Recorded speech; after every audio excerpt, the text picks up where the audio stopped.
Krishna cooking શોમાં તમારું સ્વાગત કરું છું. આજે સરસ મજાની વાયરલ કૂકીઝ બનાવીશું. આના પહેલાં પણ મેં બનાવી હતી, પણ આ વખતે નટેલા અને વ્હાઇટ ચોકલેટ કમ્પાઉન્ડથી આપણે બનાવીશું.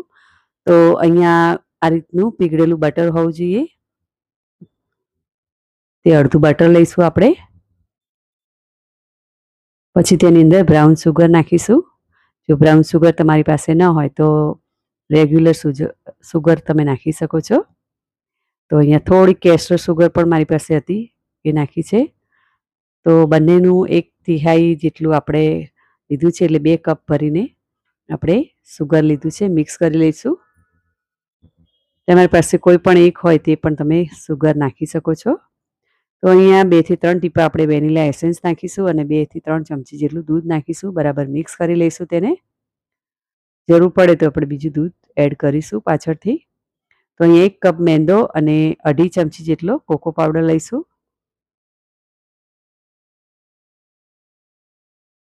અને બેકિંગ પાવડર લઈશું 1 ચમચી. અને 1/2 ચમચી આપણે બેકિંગ સોડા લઈશું, 1/4 જેટલું. બરાબર તેને હલાવી લઈશું આપણે. જરૂર પડે ત્યારે જ દૂધ નાખવાનું છે. પહેલાં થોડું મિક્સ કરી લઈશું. એકદમ ઢીલું નથી કરવાનું, તેનું ખાસ ધ્યાન રાખવાનું છે. આ ખૂબ જ સરસ બની હતી અને ટેસ્ટી પણ બની હતું. તો આના પહેલાં પણ મેં બનાવ્યો હતો આનો વિડીયો. ફરીથી હું બનાવી રહી છું વ્હાઇટ ચોકલેટ અને નટેલા માટે. તો 2 ચમચી જેટલું દૂધ એડ કર્યું છે પાછું. જરૂર પડે તે પ્રમાણે આપણે દૂધ એડ કરવાનું છે, તેનું ખાસ ધ્યાન રાખવાનું છે. તો પાછું 2 ચમચી જેટલું દૂધ નાખીશું. ફરીથી તેને મિક્સ કરીશું. જો તમને મારો આ વિડીયો ગમે તો લાઇક, શેર અને સબસ્ક્રાઈબ કરજો. બેલ આઇકન દબાવજો અને કમેન્ટ કરજો. તો તમે બ્રાઉન કલરની ચોકલેટ લો, એની જગ્યાએ મેં આજે વ્હાઇટ કલરની લીધી છે. આની અંદર ચોકો ચિપ્સ એટલે કે. તો આ રીતે તમે નહીં બનાવી વ્હાઇટ ચોકો ચિપ્સની તો જરૂરથી બનાવજો, ખૂબ જ ટેસ્ટી લાગે છે. આ રીતે તમે જોઈ શકો છો. આ રીતનું લોટ જેવું થવું જોઈએ, એકદમ બાંધેલો લોટ હોય તે રીતનું. બહુ ઢીલું નહીં, બહુ કાઠું નહીં. તો નાના નાના બોલ્સ બનાવી લઈશું અહીંયા આપણે.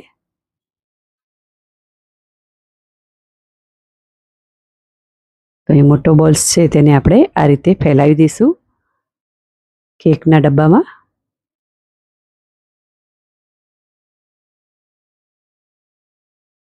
પતલું લેયર કરવાનું છે, બહુ જાડું નથી રાખવાનું. તો અહીં એકદમ નાના નાના બોલ્સ બનાવીશું.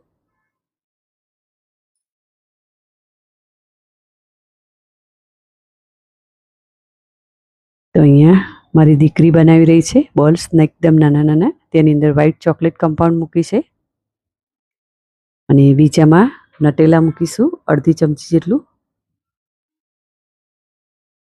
આ રીતે તેને થેપી લેવાનું છે અને વચ્ચે મૂકી દેવાનું. તો આ રીતે 1/2 ચમચી જેટલું નટેલા મૂકી દેવાનું, સ્પ્રેડ નટેલા. તેને આ રીતે ફોલ્ડ કરીને દબાવી લઈશું. બહુ ટાઈટ નથી કરવાનું, જેથી બહાર નીકળી જશે. આ રીતે બધા બોલ્સ મેં બનાવી લીધા છે અને ડાર્ક ચોકલેટ કમ્પાઉન્ડ અને વ્હાઇટ ચોકલેટ કમ્પાઉન્ડ પણ મેં નાખ્યું છે અને ઉપરથી વ્હાઇટ ચોકો ચિપ્સ નાખી છે. તમે કોઈ પણ લઈ શકો છો ચોકલેટ. મેં અહીંયા વ્હાઇટ ચોકલેટ લીધી છે. બધી વસ્તુને આ રીતે નાખી દેવાનું છે. અહીંયા મેં પહેલેથી મીઠુંને ગરમ કરવા મૂકી દીધું હતું. હવે તેની પર ડબ્બો મૂકી દઈશું. લગભગ 30 થી 35 મિનિટ લાગે છે અને થતાં.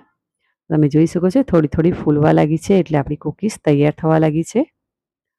તો અહીંયા સરસ મજાની કૂકીઝ આપણી તૈયાર થઈ ગઈ છે. ખૂબ જ ટેસ્ટી હતી. તમે પણ આ રીતે જરૂરથી ટ્રાય કરજો. ન કર્યો હોય તો. ખૂબ જ ટેસ્ટી આ બની હતી કૂકીઝ. તો અહીંયા સરસ મજાની ચોકલેટ મેલ્ટ થઈ ગઈ.